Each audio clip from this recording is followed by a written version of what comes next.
final at the very least. So I definitely think they're coming in as the favorites. And like you said, OG have looked a little bit shaky. They're not their full roster. They do have the coach, but some of the matches that they played, they even lost one game to Pain, right? Which I think is a little bit of an upset, but also speaks.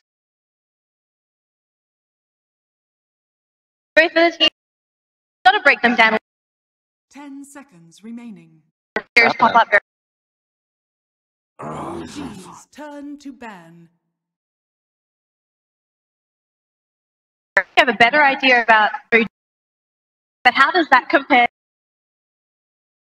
One of the things that I kind of noticed was the matchup of Kezu as S4 the way that OG has to play. You look at like the most common heroes. Like when I think of S4, the first hero that comes to mind is Puck, and it was one of their most played. The patch leading up to this when they were playing together a lot. For Kezu, his most played hero is Darkseer. Those types of like big team fight heroes as opposed to more elusive style. So I think that it's them to play a different way than they're comfortable with. And this tournament has really just been a project of them trying to adjust to that. Yeah, and I think one of the biggest things for me, OG, when they have S4, how well S4 and JRX play together, they're able to kind of link up and make things happen. And I feel like there's a complete connect there between JRX and Kezu. Obviously, they haven't really played together all that much. I think Kezu is a much greedier off-lane player overall as well, compared to affecting their playstyle and it's affecting the draft. So we'll see if they can maybe adjust it a little bit here. It is a best of one. TNC, Danny, you were asking about general playstyle. I mean, they tend to be fairly in your face, but at the same time, they're also picking a lot of fairly late game stuff. They've been the ones hammering the Battle Fury build pretty much every single game. They've got two amazing PL 5 seconds remaining. Problem, and they do still scale mid to late. And I feel like the biggest thing about is that they're very good at holding on to them. As soon as they have a 1 or 2K net worth advantage, they're great at playing the map, shoving all the lanes. It's even similar to what EG, I think, if you just haven't seen TNC really yet since we've only.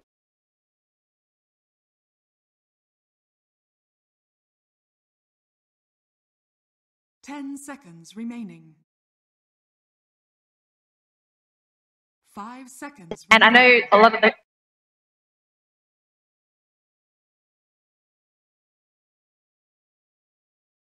first week banding phase. It's felt like that sometimes, right? He's just gone all the time. He's constantly banned. We're on point right now with our pun jokes. I'm loving it. Right? On fire early. OG grabbing up the.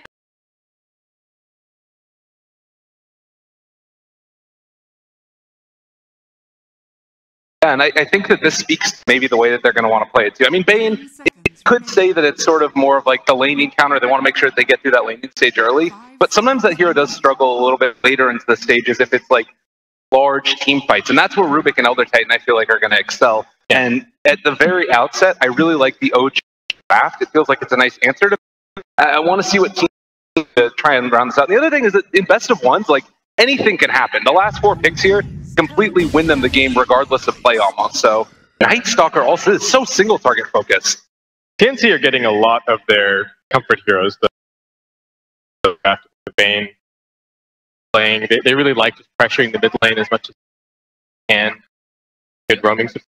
Talking about, I like the Rubik here as well. I think it's against the Bane. You're fairly reliably able to steal. It's just sitting there channeling. Even the ET can put pressure on Bane and maybe force it channeling a little. The damage is maybe somewhat lacking between the two. So they're going to have to roam together, I think is the big thing here, as opposed to Night Stalker or the Bane, who I think actually, depending on what cores TNC pick, they might have the potential to just go and roam by themselves and still be able to set up kills. That's a slight concern. But they can still just, they can mitigate that by just picking strong laning matchups.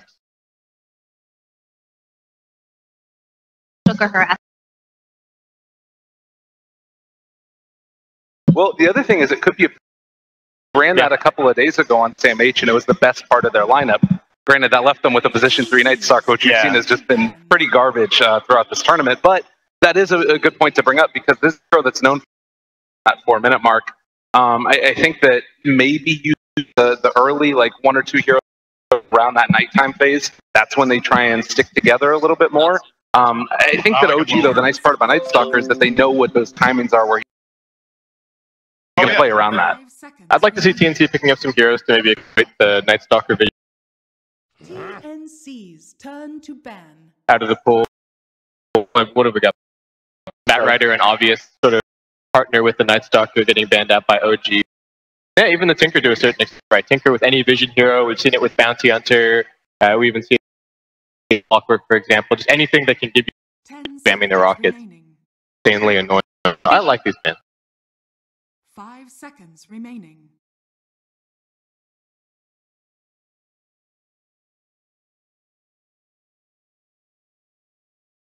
Yesterday, Yeah. enjoy that match. He's also very popular.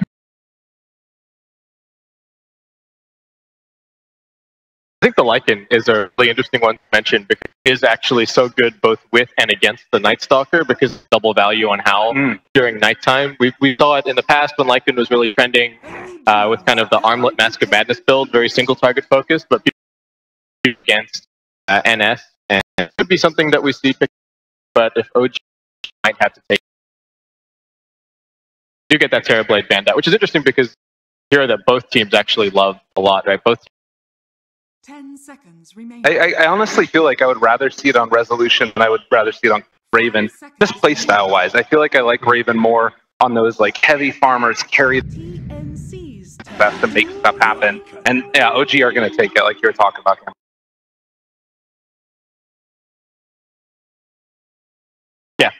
Yeah. Double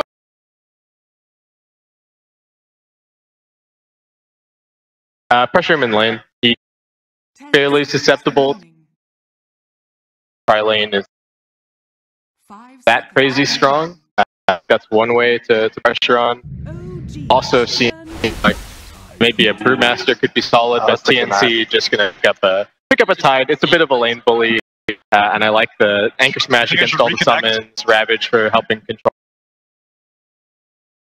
Right, which I like more. I like that a heck of a lot more than what we saw yesterday. And it's a hero that we've also seen be able to, like, not totally carry, but semi-carry. When Sumail played it the other day, it was really impressive and got a chance to take down a lot of those summons. But, well, I guess maybe not so much in the laning stage. I would be really surprised if Rezo ended up for any type of Wolves at this point. The popular build has still been Dominator Necrobook, so he's still going to have them.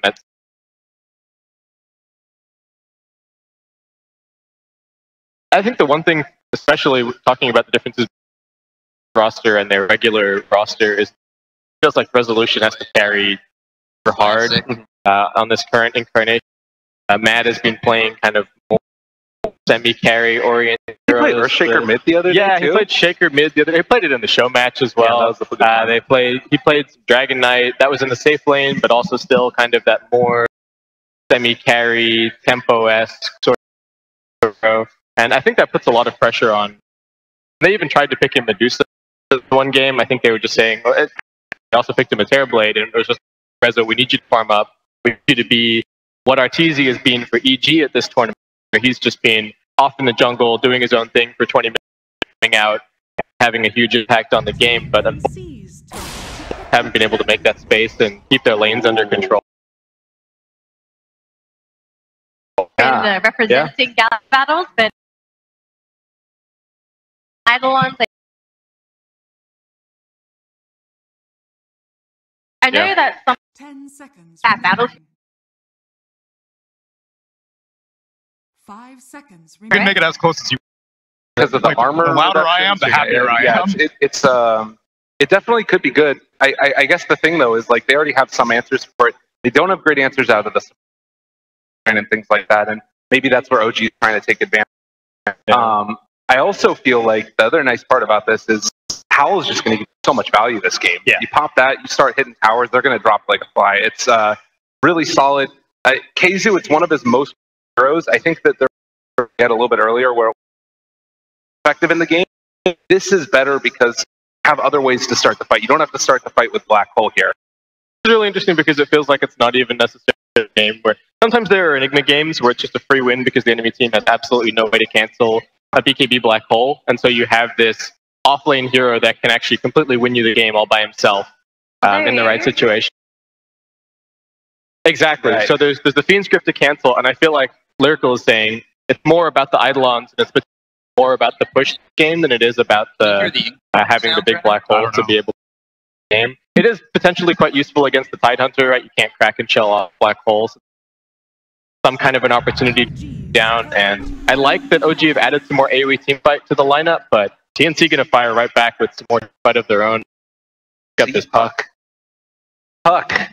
Classic. We've seen it a billion times. It's the best, right? I feel like the CA players are disproportionately good at Puck. Right? I think everybody would be able to have the Puck. Yeah, it's going to be interesting to watch that one. That being said, again, you got the black hole on top of him. I feel like I've seen somebody phase shift out of Chronosphere before. Can you phase shift to get away from black hole? Off the top of my head, I don't think you can. Okay. But that's one of those spells that just doesn't make sense at all. But it works. You just like right. Don't cancel. Right. Yeah, you can dodge a bunch of it. Whether you can actually come out of the phase shift and blink away is the. Now.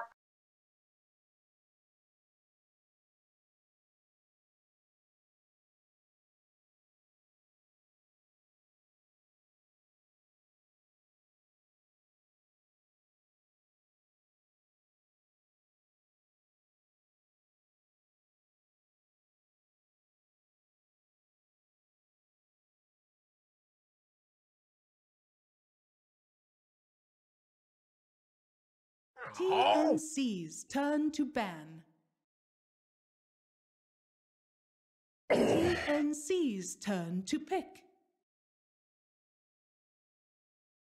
Right.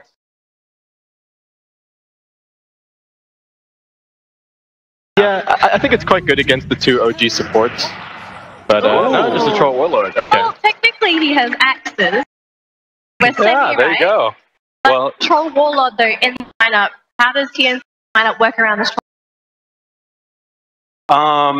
Anchor, or well, Tidehunter at level 25, he gets the 250 damage. That's synergy right there. Well, he just he throws the anchor. He doesn't hold on to it anymore. No, I think that it's strong timing that BKB comes out. You still have to worry about the black hole, but I like this more because it tells me that TNC want to put more emphasis on Raven this game, and I think that's where they really shine. Let Cuckoo do his own thing. Yeah. I like the Whirling Axes against the Lycan with all the summons, and I think Troll Warlord is going to be able to give them some early Roshans in this game, and if they can get to the point where they get a Refresher Shard on the Tidehunter, I think that's going to make the game insanely difficult. Last pick Monkey King. Best of one or die right now. I really like the Monkey King. I think I need to take OG. Yeah, I think I'm going with OG. All right, I'm going with TNC. Yeah. Phoenix Army, we're going to red here. All right. All right, we're going to throw over to our casters right now. Bcop and Tsunami, take it away for this best of one. Oh, actually, hold on a second. Before we pass it to the casters, I want to hear the crowd. Who's cheering for the Phoenix Army?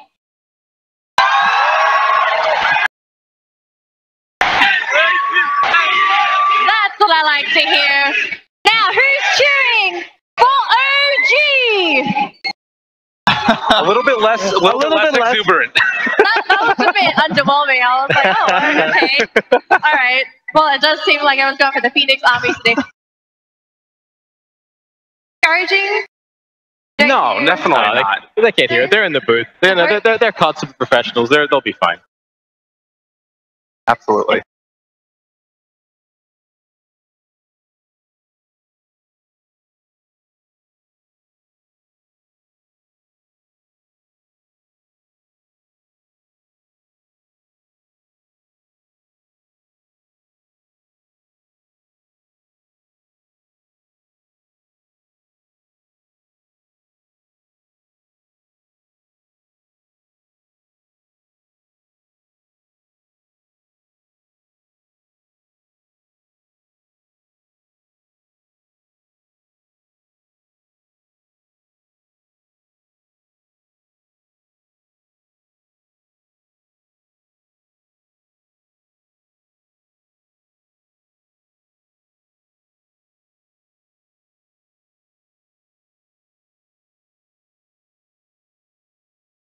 When Kezu falls behind, he's a really greedy player. He needs quite a bit of time to catch back up, and that's where the whole game can just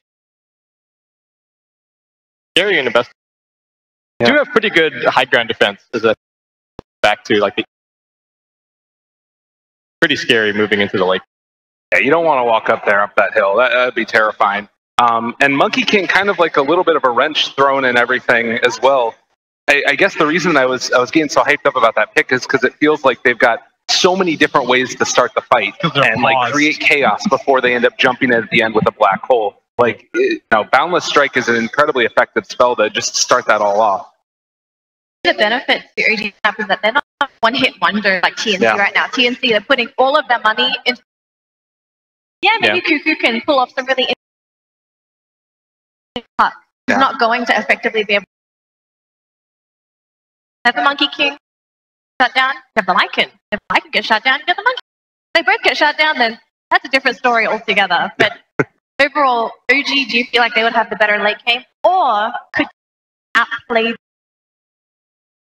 I think that they could. There's like a bunch of weird timings here. I think the BKB for one on Raven is going to be a really strong timing where they can sort of outplay them in that moment. But it's also so dependent and predicated upon what your vision is. And there's that weird dynamic that exists here where you've got wolves versus Night Stalkers. And the Monkey King and Tree. Right, exactly. So it's like, who's really going to have the vision advantage? It does really come down to play a lot more so than, I think, just an inherent draft win.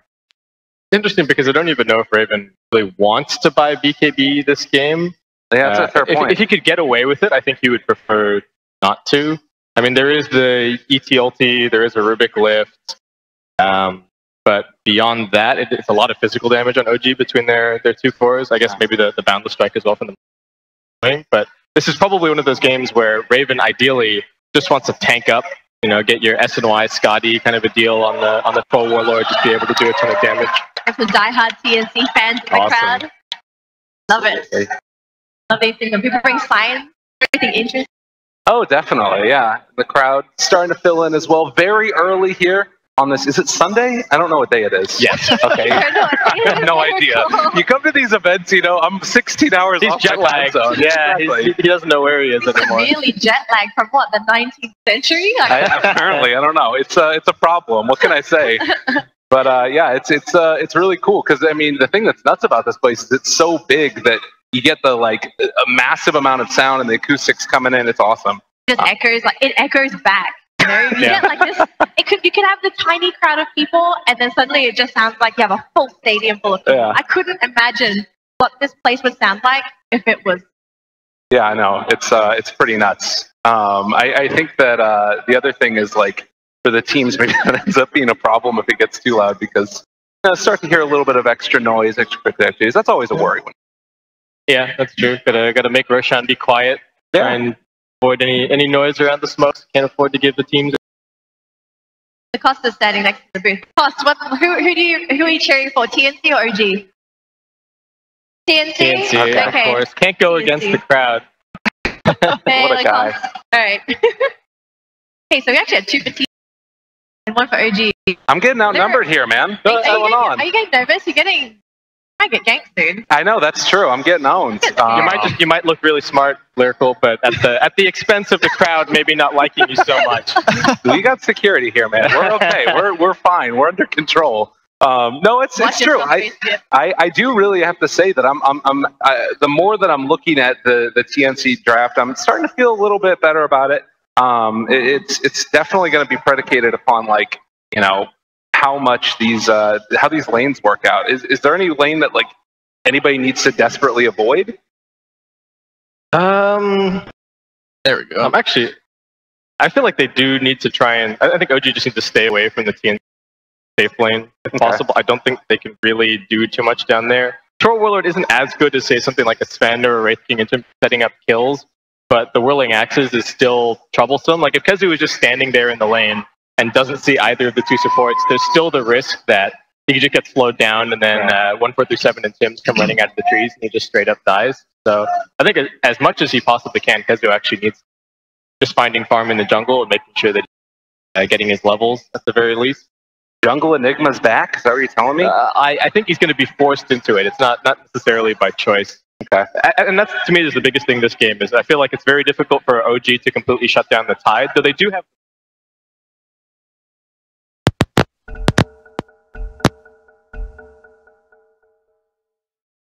shut down the... Okay, thank you very much, Base Dip. Thank you very much, Lyrical. Ladies and gentlemen, it is time. This best of one between TNC versus OG. We're going to throw it over to Tsunami and B-Cup. Take it away. All right, guys, here we are for the first best of one elimination game of the day. I'm B-Cup, joined here by Tsunami. We're ready for this first best of one. TNC versus OG. It's got some history to it. We're getting into this best of one. We'll see anything happen. What are your thoughts right now, Tsunami? It's got history. Poor guys over there, they were filling for a pause, but I think I'm in a mood to tell a story. You guys want to hear a story? I'm down for a story. You guys want to hear a story? All right, a story.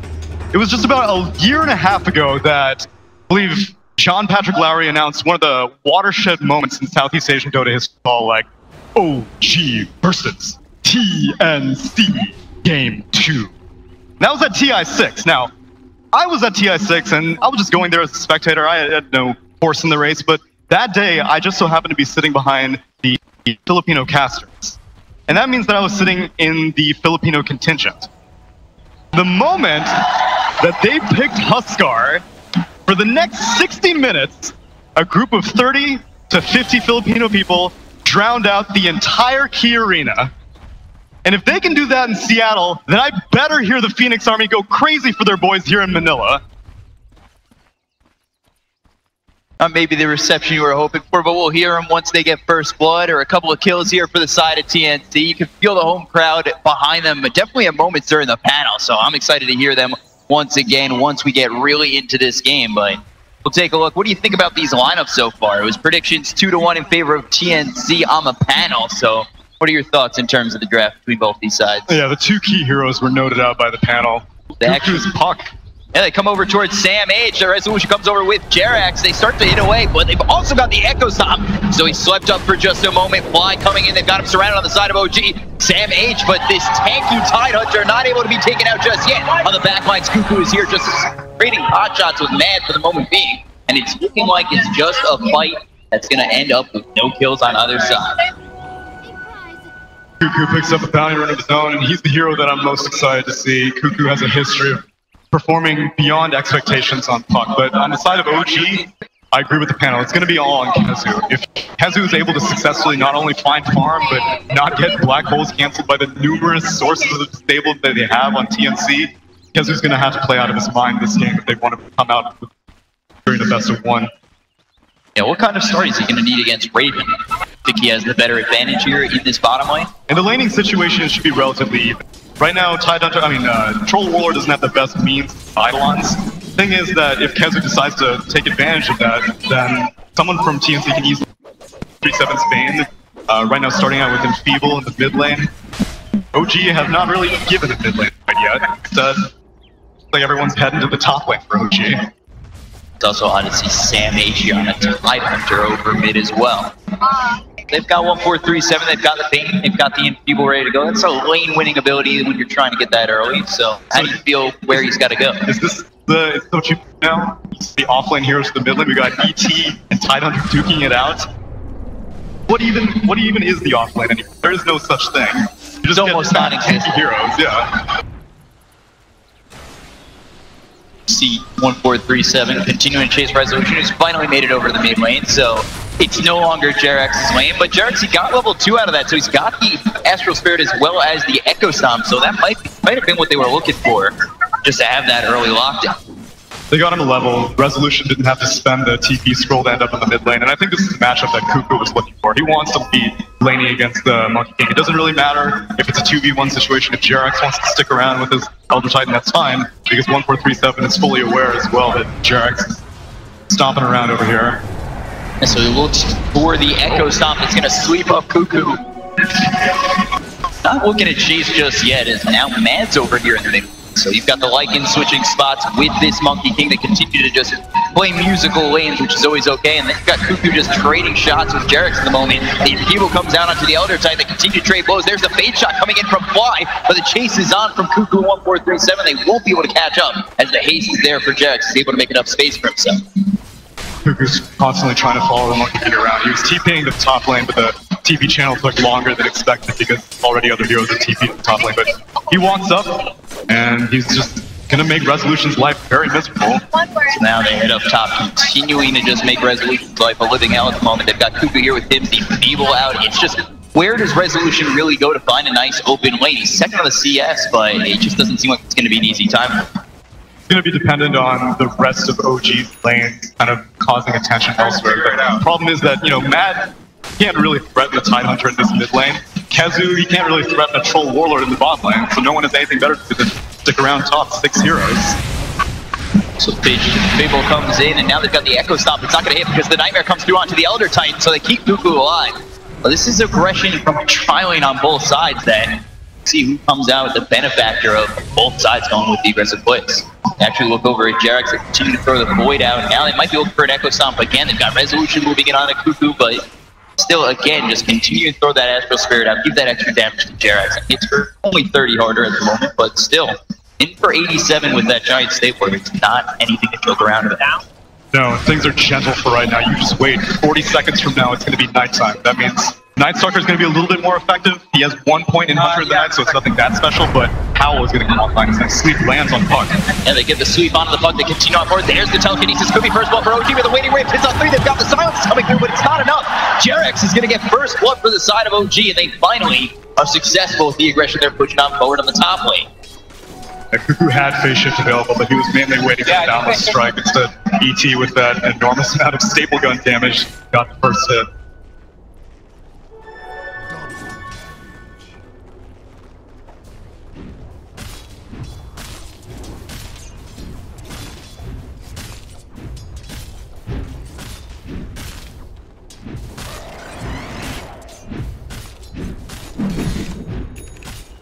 One for the duration of the laning stage. Nah, everyone's got eyes on the top lane, or rather, everyone's got eyes on Resolution's lane. TNC is not going to go anywhere unless Resolution decides to go swap somewhere else, and OG can't go anywhere because they got to protect this Monkey King.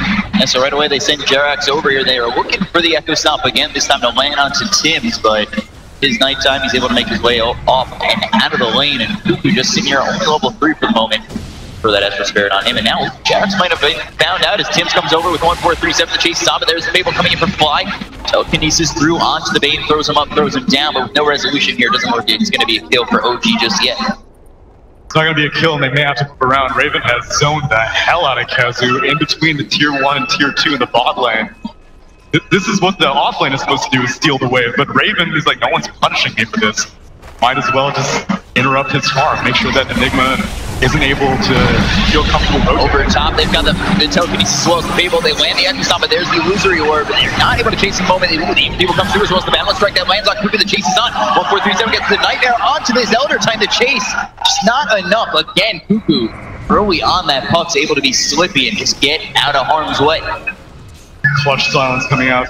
Cuckoo casting that waning grip to interrupted Resolution's balanced strike cast, and if they were able to land that stun while Cuckoo was, you know, right next to all the other heroes, they would have been able to get that kill. Continuing to throw that downward strike on the Cuckoo. Resolution, Fly, as well as Jerax are all up here. They just continue to try and throw the aggression out over top.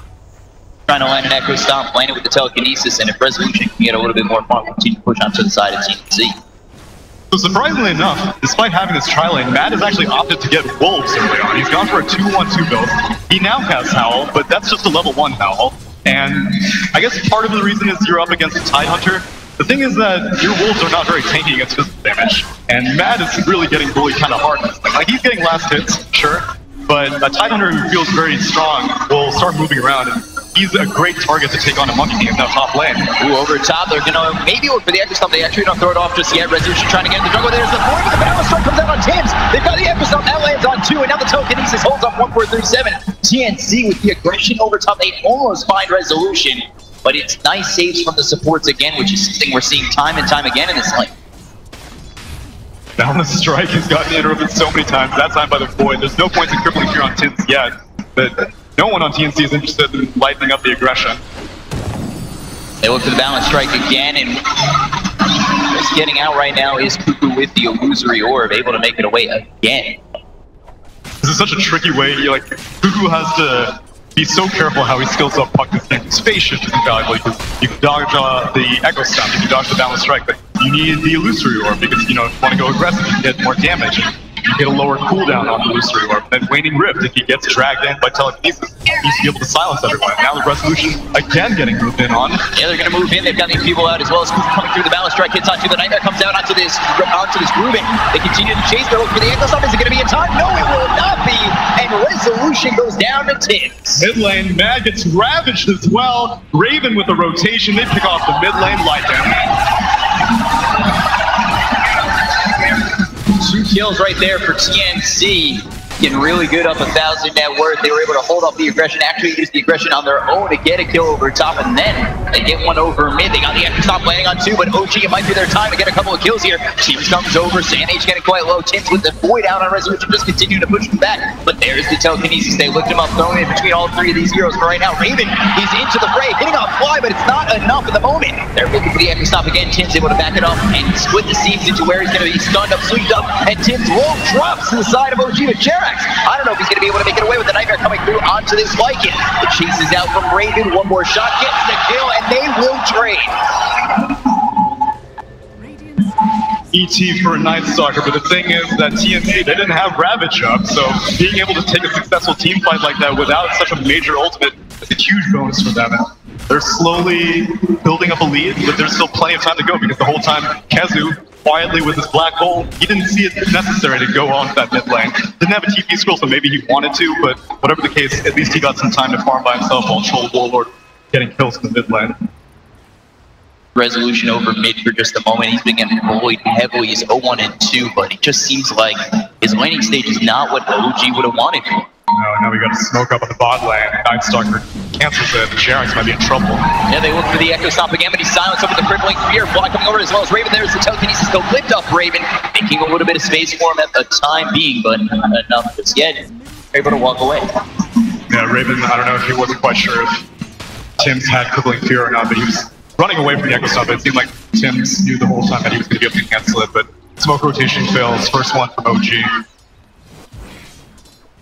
So far, a little bit of a lead for TNC. Is this, does this really hamper the game plan for OG being down early, or can they really work with this? So the downside of Monkey King getting so hammered early on is that at least Enigma didn't get as hassled. The panel did mention that Enigma's really struggled to find farm and stuff like that. TNC went in a different direction. They're like, let him get his black hole off. We got Fiend's Grip, we got Crippling Fear, we got Waning Rift, we got Bashes. Maybe if you can get behind him, and we got Ravage. There are a lot of things that we can do to disable that black hole before he gets a BKB. So instead, let's go bully the Monkey King. Let's go bully the Lycan. Send Cuckoo and Tims over here, mid level 7, so they do have that lockdown with the Dream. But you take a look at Kezu's level 9 and top actually lane. going for that. Might take a look over top. Sammy's getting bullied by Jerax as well as Resolution. They continue to move on board. He's going to use that Ravage on his field. Looks for the kill. Resolution, however, has that said.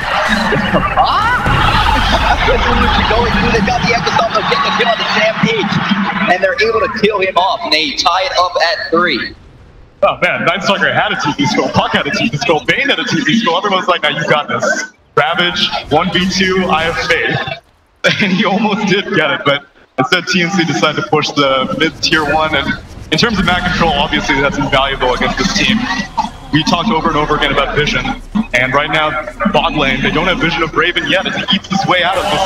Or they're trying to come on over. They've got Sun for right now. Continuing on forward is going to be Man, but now the Nightmare comes through from 1437. He might be the victim in this. They've got the Tide Hunter coming over, but he doesn't have Ravage to play with. There's the Babel onto 1437 to both these people on the man. They'll still be able to get this kill. It ends up being one from the side of OG at the moment. They look for more onto the side of TNC, but I don't know if they're going to have enough with Raven here as well as Tims. They've got the foot solo man. Continuing chase. There it comes by Kezu. He's coming in. They got to be very careful. Black hole's available. They might be able to drop it, but they just don't find the position just yet. Here comes Jerax coming through as well. Sammy, they've got the Earth Splitter. That's going to split the seeds inside TNC. They continue to chase it. Now the sun comes down on Tims. 3 heroes back here from the side of OG in action for, and they will take out this Night Stalker. That was beautifully played by Sam Manch's Tide Hunter. As soon as he saw that Lycan was on the left side and Kezu was ever so slowly, menacingly walking forward, he was like, I can't let this dude get his black hole off. You don't want to solo with black hole a Tide Hunter, you want to get something more. Sam H went to the right side of the fight, the Troll went to go kill the Lycan on the left side of the fight, and ultimately the silence made sure that Kezu could not get a black hole off, but Sam H is a little vulnerable in the spot lane, and he has his TP down for another 20 seconds. The threat of the black hole that really So rough for the side of TNC. Yeah, they've got the Midnight Pulse coming through. 3 heroes here for the side of OG. Gonna try and go in onto Sam H, looking for that Echo Stomp. They'll sweep him up for just a moment, but the follow-up doesn't seem to be there right now. They're not looking to go in onto this Tide Hunter. Right now, OG don't miss best vision. Don't really know where the rest of the team are, and it's not really worth committing so much Tide Hunter. They're gonna have a Ravage up in 15 seconds. Hopefully they're keeping their eyes on this cooldown because Sam H has the HE trigger finger. For bottom, they still look for Sam H again. There's the black hole coming out from this Enigma. Kezu, though, to get the kill. And they will finally finish him off, but they're looking for more. They might be able to find 1437, just able to TP out in time. Talking about backstage, it's going for Battle Fury. Of course. Why not? Battle Fury, every hero seems to be what it's going to be, and now Kezo getting locked in. Teams, they've got the telekinesis coming through on Raven, as well as the Dream Core coming out from Cuckoo. They lock in only Fly, they look for Kezo. He doesn't have that black hole to work with. There's 3 heroes here. Would have been a nice time to have that black hole, but he's going to end up dropping it. Pick up Fly as well. In comes Man to trade with the Raven, and now they're going to continue to chase on to Tims. They've got Resolution coming through as well as the Primal Spring onto Tims. The Balance Strike charged up, but it's a little bit too late. It's bad. He's already got the kill. It's a double kill for this Lycan. For a team with so many team fight ultimates, you'd think that TNC would be willing to group up as 5 more, but they're just being like, yeah, Sam H, you go Ravage in one lane, we'll go gank in another lane, and that exchange ends up coming out in favor of OG, assuming that Mad doesn't go down here. Yeah, Mad getting chased up by Cuckoo as well as Sam H. They're threatening with the Echo Stomp. They're not actually going to use it just yet. He's able to use it out, go in deep onto this Lycan. A lot of movement. No one seems interested in farming up any items, like, no one's like, I gotta get my blink tech, my trunk. Fight. As soon as my spell's off cooldown, I want to use it. This Battle Fury, what do you think the item progression is come a little bit later for this Troll World? I wouldn't be surprised if he just mainly focused on.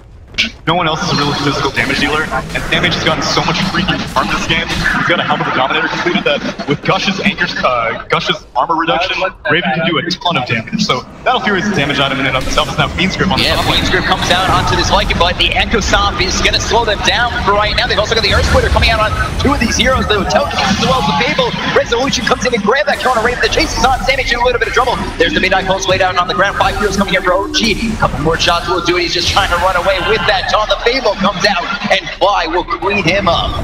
They also look for 1437. The Echo Stomp's going to land onto this Bane, but they aren't going to chase under the tier 1.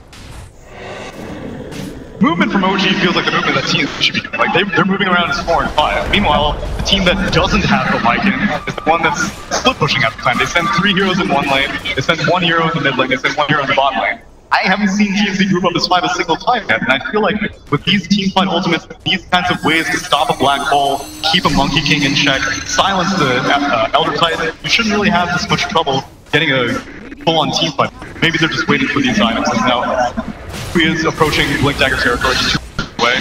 Actually looking over Bid, Fly, and Mad just continue to push the for now. Raven looking to defend. He's got a couple heroes back off towards the line area with Tims as well as maybe to defend and try and get a couple of kills. They've also got Cuckoo coming over. Defense going on, but it's daytime, so both teams are a little less weak. Telekinesis comes down onto Tim. The chase is down from Man, who's used that ulti to try and go through. He's behind this tier 1, behind this tier 2, continuing going down the Night Stalker. Doesn't actually get the kill, and now he's left under the tier 2 tower. They've got the Dream Coil. He's also silenced up by the waiting ring. They continue to move up over the side of TNC, but don't find anything just yet, and ending up dropping will be 1437 to the Pulse. Hyde has Ravage, but he does not have a Blink Dagger. He still has this Helm of the Dominator, so OG are recognizing that. They're like, I can afford to play kind of risky. Like earlier you saw that they were kind of scared of going in on Sam H. The threat of the Ravage, that's the most. As long as they can confirm where the Tide Hunter is and isn't, what items he has, namely not a Blink Dagger, then OG feel very safe. Now in the top lane, going in on this Monkey King, they cut down his tree, and they get the kill. Raven drops Resolution, and he's sitting top of the net worth right now, just above Mad. Something I was looking at over on the Tide Hunter, he picked up the Helm of the Dominator as his teams get slept up. How do you feel about that pickup for this Tide? It almost feels like reminiscent of... I don't think Sumail ended up going Helm of the Dominator, but I think maybe Tide Hunter is just... Offlane here just don't make sense to me anymore. I don't know what to make of it all. I don't know, maybe you're supposed to build Battle Fury on him. What the hell do I know? exactly where they have vision. They take out the side of TNC, but they still have these two nice wards here over here in the jungle, and finally that Battle Fury is Raven. Blind. The push capabilities are pretty strong now for team. Obviously their team fight is still lacking because it's not team fight items like Battle Fury, it's not a team fight item. Great if you can land a good Ravage or a good Dream Foil, but it's mainly a farming item. Help of the Dominator, it's kind of a pushing item, it's kind of a farming item, but again, it's not a team fight item. So TNC feel confident that like if they stall out, at no point, this just tells me that they're not scared of Kezu at all. Because I guess they have faith in like Fiend's Grip. Kezu recognizes that you're not scared of him. He goes for the Midas, and he's going to be most likely working to a BKB right after. And once you get that point, then really your only safe bet is Fiend's Grip. With Kezu here at level 13, as well as Mad moving in on to level 4. Also, Battle Fury finished off on Monkey King. It just seems like they could be pushing towards getting themselves a nice lead, and they also have push capabilities that I don't know if TNC are ready. Radiant's top tower is under attack. Yeah, but it's gonna get cancelled. Got the Dream Core coming on two. Cuckoo continuing to go in. They've got the stun coming through by this Mud Golem. Ooh, I don't think he's going to make it out with the Echo Slam coming out, as well as the kill from the three other heroes coming through. Kezu kills off Cuckoo, and they've taken him out over bottom. Don't have this buff to be able to farm. They don't have it for 45 seconds, and like I was just saying, they have the push to go through these tier. They actually look over at Sam H as the tier 2. The sweep does hit. They're continuing to move on forward with the Earth Splitter coming out. There's the Babel, there's the Earth Splitter, but it's just not enough just yet. She got on the back lines coming through with 1437, and it's OG all around this pain, and he is in no man's land getting taken out. Movement from TNC is so weird to me. Like, you have such superior team fight, but Cuckoo's going in first to cut a creep wave, which you don't really need to cut a creep wave if you have a Tidehunter Ravage on deck. So why are they so afraid of using the Ravage? And Bane goes in, tries to Fiend's Grip off the Enigma, but there's no follow-up. Right now Tidehunter is getting slept up and followed by the rest of OG. I don't really know why they're not going for just letting Tidehunter stay in the front of a fight. TNC just stick behind Sam H, let Sam H deal with everything, because he's farmed. The game plan is right now for TNC. Down 4,000 net worth, it's really bad for them. And it just doesn't seem like it's going to get any better without them really slowing down the pace of the game that OG brings to the face. Well, hopefully this smoke, Sam H is not smoked up, and a Lycan Wolf is following him around, so they don't know where he's. Other heroes are taking point. It is nighttime right now, so if Kezu ends up fumbling into vision, but he's going to team pops, but Tim's not able to successfully. Now, hopefully they just keep moving them. Still have Ravage, you have Battle Trance. Try to take a tier 1 tower. But they smoke up again. They have so much to control the side of OG. What's really deterring? What do you think is the biggest factor in them not going in right now? It's most likely Troll Warlord. They're for some reason apprehensive about Troll Warlord. But, like, that was their last pick. You could have picked a different carry to fight Ultimates. But right now, Troll Warlord, he completed his battle fairly recently. He's working his way towards the Sange and Yasha. The thing is that Monkey King is keeping the pace with him. Monkey King had a way harder lane than Raven did. Now Roche is going. OG, they're in here to try and go for Roche. James is going to spot this, so I don't know if TNC, they just seem so reluctant to go in. But it looks like they're looking to fight. They might wrap around, look for stop this Roshan attempt from the side of OG.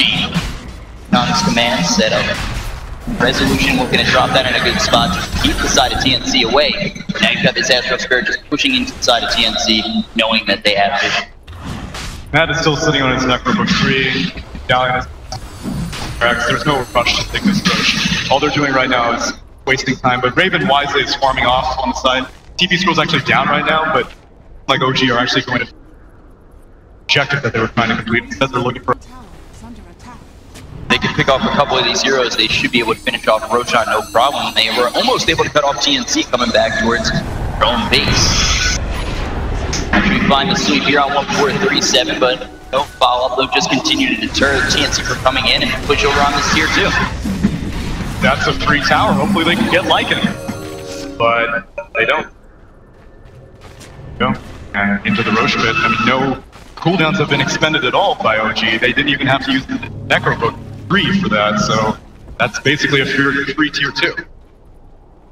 so much apprehension, and hopefully it pays off at the end. You know, patience is a virtue and whatnot. It's just that Troll Warlord is not going to be able to significantly outcarry both the Lycan and the Monkey King. And he's the only physical damage dealing core for TNC. Whereas OG, they have multiple ways of winning this game. Like you can split push with Lycan, you can get a huge black hole. Stay in Wukong Command as Resolution is. He's a damn good farmer, and he's recovering admirably in this game. Now, still 5th net worth, but he was in a much worse position a few minutes ago. Now they're going to finish off where they started with the stroke. So they were able to take out TMs, get that Night Stalker kill, break it down for 20 seconds. That's enough for OG to want to go in onto this Roshan. They take it out pretty quickly, considering it's only 23 minutes in, and TNC coming nowhere near the pit. They don't even want to try and test this at all. Yeah, they didn't have Jarek's Medallion there, and they still took. They spent the Necro book free, but I mean, OG don't seem to care about having to spend cooldowns or not getting punished for anything. Now, there are only 2 outer towers remaining for TNC, and they're both in the top lane. I don't think they're going to defend the tier 1, and OG are probably going to be moving there very soon. Now with the Aegis, you think it's a moment for them to just sit back and farm actually over bottom. The Dream Coil comes out onto Jarex. They try to get the Wayne Reactor as well as the damage. The TV's going to be stopped. They continue on forward. They don't get the kill just yet as the stun comes out from Kiss. The chase is on as they've got the black hole to come through onto this puck. They've got the damage for sure. And down will go Cuckoo over bottom. Now normally, whenever you spend a black hole like that, like Hezu, like I said, he's been waiting, and we said that it's about the threat of the black hole. TNC ideally need to punish this. They haven't used Ravage since SamH has used it once on the Lycan in the mid lane. Since then, it seems like they just don't want to commit it, and they're trying to play the black hole theory where it's just keep it as a threat. Homie, let's keep talking. SamH has made his way to a Blink Dagger, and if there was ever a time to use Ravage, that has to be the signal, but the problem is that you have to deal with Aegis now. Aegis on the Monkey King. That was more of a farming Aegis for Resolution, but they can turn it into a fighting Aegis once Resolution completes out this Shadow Blade. 2 heroes over here under mid spot. Raven the Everstop not going anywhere close for the rest of the team. But actually, they might just lose this Rubik. He's got in a little bit too far. There's the kill for Raven. And on the back line, we take a look at the Dream Coil comes out on 2 as well. The Raptor coming out onto a couple of these heroes. The black hole is not going to be there because it's leave it over bottom. But it seems that the KBs continue to try going on Raven. Raven going to get chased down by Matt all the way down the spike. Continues on forward past the tier 2. Has the Sword Crest on Raven. A couple of shots might be enough. SamH comes over the Anchor Bench as well. Throw him up, and now they try to turn around. They've got this Astral Spirit, threatening to get that Exosome coming through, but on the front lines right now is Kugo. Smack comes up from Resolution. It might be enough to get the kill on Kugo as he gets the Uzu and is able to get away from the side of OG. That's a 6k net worth advantage being flexed right there. They used Ravage, they used Dream Coil, and for a brief moment OG looked like they might have lost the fight, but Resolution was in that fight now. They may get mad, it's trying to escape.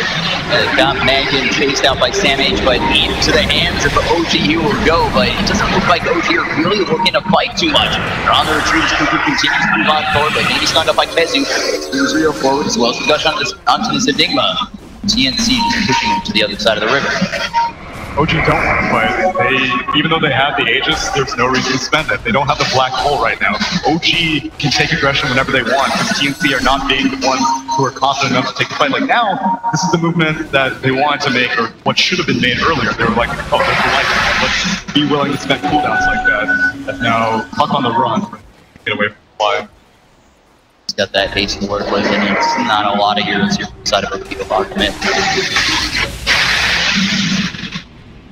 Oh, he gets Maledicted actually. Yeah, so they might be able to get this, but the Dream Coil comes out on 2. They've actually forced out the Dream Coil to come out over top, and that is almost the signal where OG can kind of continue to put. Yeah, they're banging off that top tier 1.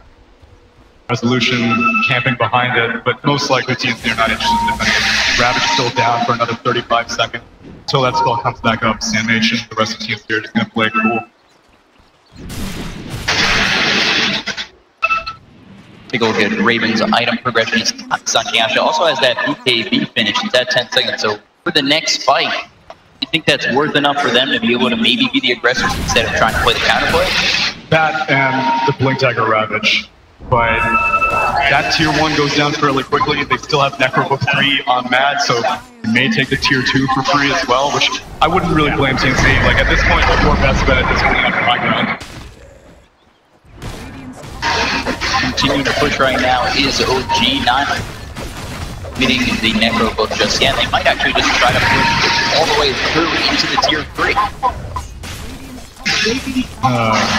TNC has their work cut out. Back-to-back team fights, and then take so many structures, which, you know, Control Warlord's a very strong pusher, but Battle Trance is most useful when you've got other right-clickers on your team.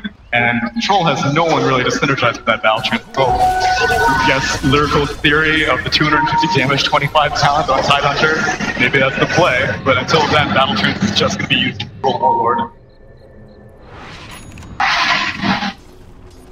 Arm of these Keswick Shadow Blade next was trying to get more positioning out for that black hole.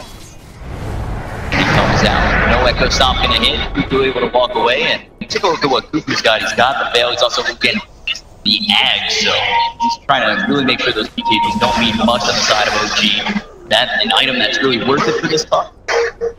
The idea is that you want to have to deal with all these BKBs that both are out and will eventually come out. Right now, Enigma has a BKB on the side of OG, Lycan has a BKB on the side of OG.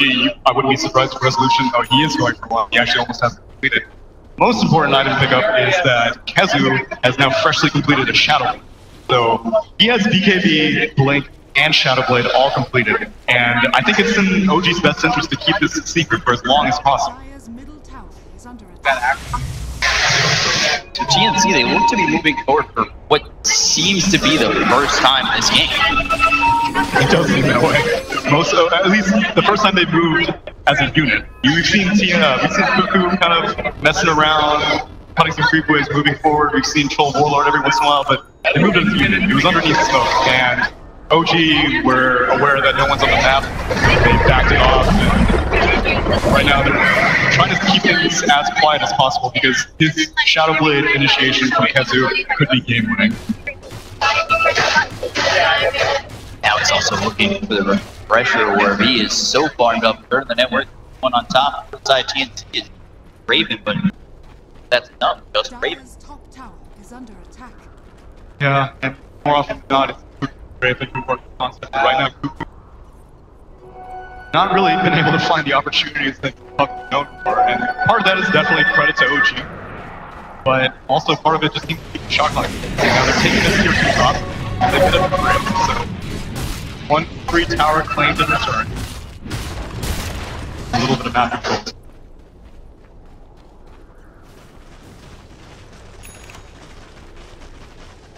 Got waves. Dire's top tower is under attack. Oh, right. I think both teams are going to push potential 145 seconds. Surprisingly, neither team has vision around the pit, but that's not really like both there. Eidolon's there. Side of TNC, I guess you can dominate a creep with 500 market creep in there, but next big engagement. I'm leaning towards OG mainly because of all these BKBs, but TNC, KMH manages to get the upper hand and get the Ravage off. Control Warlord very quickly blows them up. Because Control has a Blink Dagger of his own. Get a Ravage, activate Battle Trance, just go in on Kezu. If you eliminate that black hole, then all of a sudden fight it. Smoke up on and try to fight over bottom. We take a look, and this team's going to lead the way. Man's going to get that over. Trying to chase under the side guard. They brought forward with the token. He's sitting on a creeper. Now they try to get around him, but there's the bait shift. For now, he's got to be able to move himself away. It does not look like he can take it out, and Man will get the kill. Echo Stomp gets not a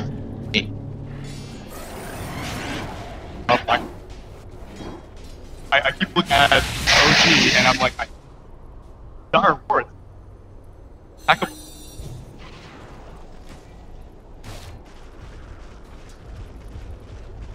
Mark pull around a high priority.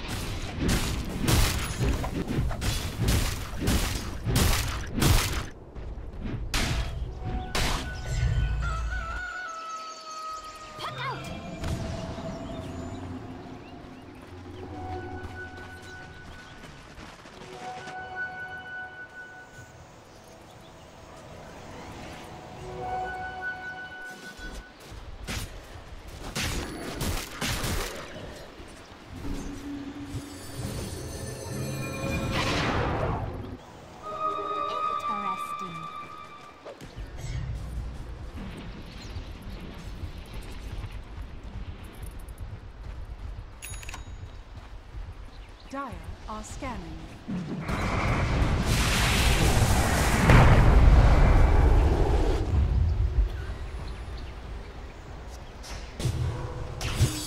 All around. They're ready to fight.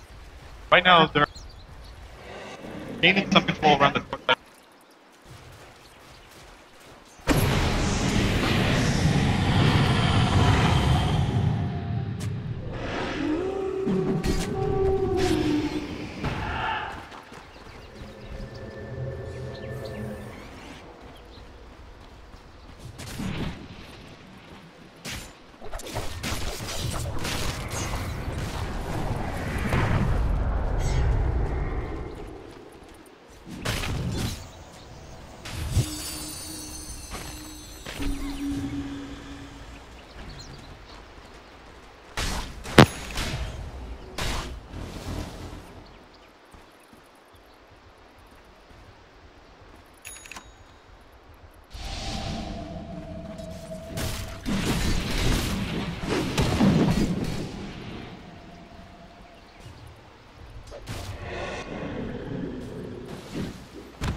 Dire are scanning.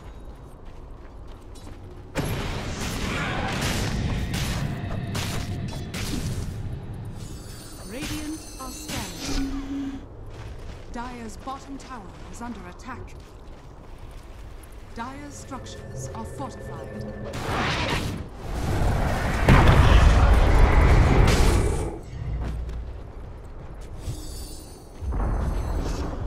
bottom tower.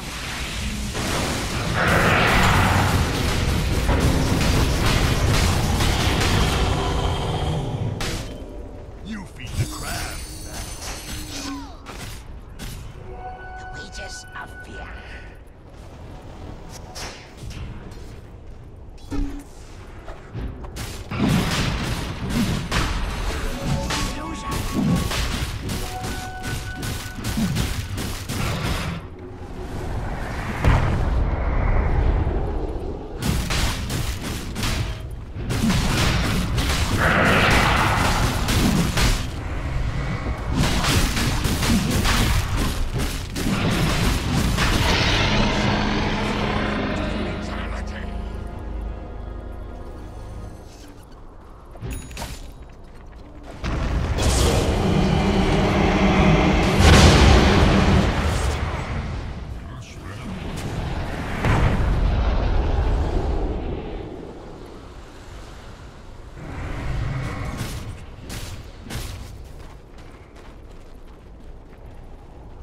Dire's middle tower is under attack.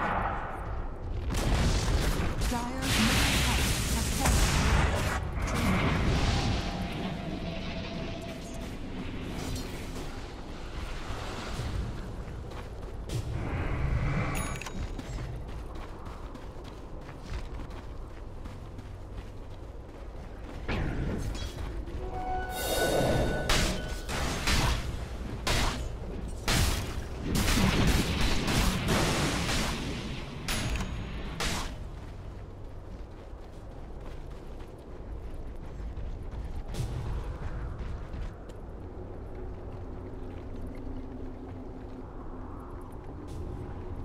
Once they claimed that Aegis, they should have started placing some aggressive wards on the OG half of the map. I guess the problem is that because they lost that gem off of Sam H's gem that was on Cuckoo, that means that if they place wards and then they immediately leave the area, then those wards are basically just destined to die. And so, though they get the Aegis, they aren't really able to claim any significant map control. All they've done is taken down every single outer tower for OG, but they are still in control. Powerful, right? Especially after taking that gem.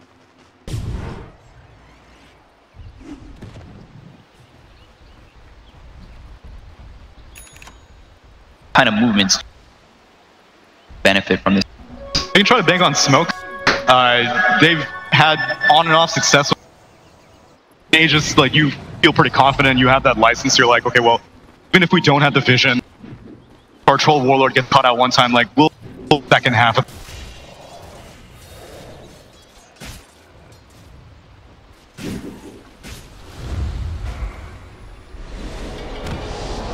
Chances are TNC are.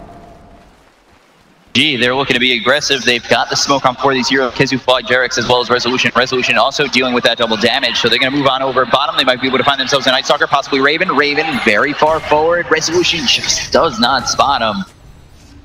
Able to get away. No, he's being chased. He's the Aegis carrier. You want to pick someone off right now. It takes too much time to go through all of Raven's Aegis. Pick and get out before that Aegis becomes a factor, and you know it'll time out relatively. They do buy a smoke right.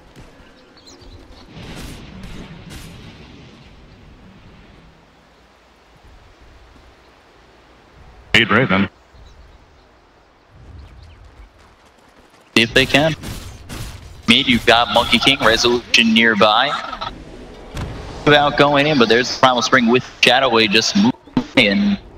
Side of TNC, they're up with Raven showing over. Oh, another Dream Coil from Kook. He's going to miss the mark, and he's coming up onto the high ground, maybe over towards Man, who's going to use that ulti just to walk away.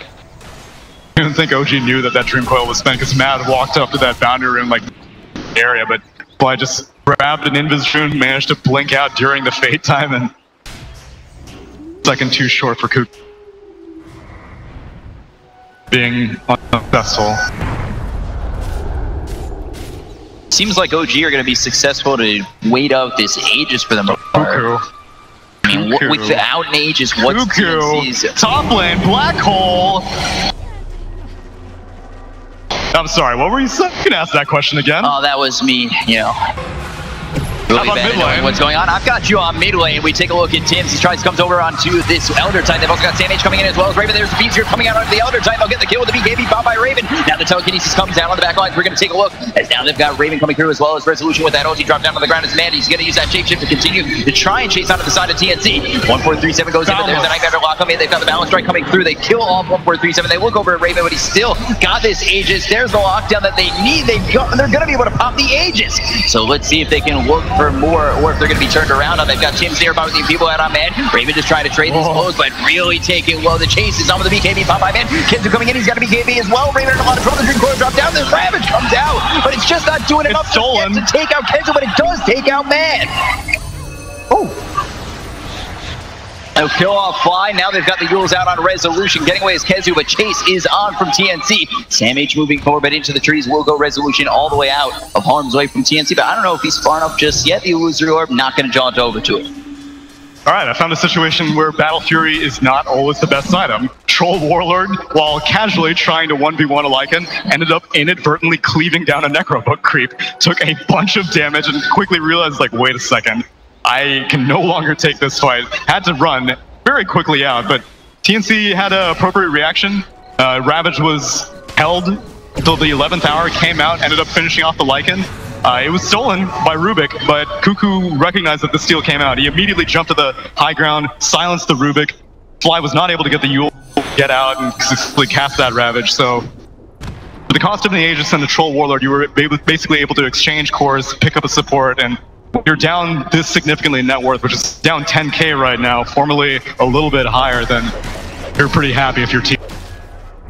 Only thing is there was no black hole in that fight because it was spent on Cuckoo earlier.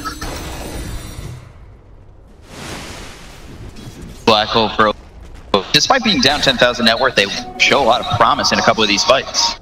But I feel like that's heavily reliant on no black hole for the side. Exactly, and guess what's up? And a haste. As the haste has the Shadow Blade trying to find a victim, but everybody from the side of TNC gone. This is the most frustrating game to play. There are so many sources of invisibility. Got to deal with Silver Edge of Resolution. Got to deal with Wolves always prowling around, getting all the data. Is now in the top lane. They try to kill off Tim's, but TP is in time. Get away. Go off an axe. Finishing off an ag is valuable. Ideally, I think they bought a second gem. Oh man, that second gem may have got. Wait, no gem right now. Let's do a quick gem check. Am I crazy? I don't see him on couriers. Don't see him on heroes. You got any more information? I don't see gems. I don't see gems anywhere. The gem set. Butterfly though. See butterfly. All right. Well, I guess that's valuable also. I don't know. Detection is, but right now that favors TNC if there's no detection on the side of OG. Tim's has his Aghanim Scepter now completed. He's got level 18 darkness, so he's going to be able to keep it dark a lot of the time, and normally Lycan's okay with that. Got full 1800 night vision and shapeshift, but now with an Aghanim Scepter completed on Tim's, then you have the vision disadvantage at that point. I think it's come to a point again where both maybe waiting for Roche time. I wouldn't be surprised. TNC are going to be more willing to find picks, though. Previously, it was OG who was just like, okay, Roche is going to be up soon. Let's try to find someone. Let's, feel okay spending a Shapeshifter or Necrobook or something like that. Now, with this Aghanim Scepter on Night Stalker, it's going to go the other way around. They're going to start prowling on the OG side of the map, see if they can find some picks, and hopefully they come with detection. Otherwise, these Wolves are going to continue scouting everything out, as now we see a Wolf on the bot lane, always knowing where Raven is. They have the knowledge where Raven is. They might have taken a look over at Tim's for just a minute, and it looks as though at the side.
flying vision. Night Stalker. Up. Out of vision. It's high ground. BKBs are going to be popping. Take a look over, man. He's going to be hit by that. They're going to start this off as they got the BKB popped out by Resolution. There's going to be the black hole coming through on Raven. Raven's going to be taking on this. The second one dead from the side of TNC. The chase is on to TNC. He's going to use that Hunter in the night, try and get to the high ground. He actually finds himself over by Fly. Now you take a look over at Sam H. Cuckoo, just trying to make something happen with the Ravage coming through onto Resolution as well as the Dang. And they've got the waiting with the silence up, but I don't know if they have enough. They turned it around. They cheese seen by this Tide Hunter. Sam H. not getting away from another Sam black H. hole. And there's another black hole to lock in at Raven one more time, who just fought back. Down he goes. Both Cuckoo and Raven are dead, as well as this Tide Hunter, and none of them have buyback. Oh, they are dead. They are double dead. Night Stalker managed to get out by the skin of his teeth, but that was a buyback on the puck. That was a buyback on the Troll Warlord. That was a buyback on the Tide Hunter. Who needs Roche when all three of your top net worth heroes are gone? Who needs tier 3s? All you need to do is break backdoor protection for those tier 4s. They want to end the game. And GG's called. OG are going to eliminate TNC. Very hard fought game. 49 minutes. Seems pretty extended, but OG were in the driver's seat the entire time. TNC were just too apprehensive in the early stages of the game. They had all these teamfight ultimates. They had so much farm on Tide Hunter.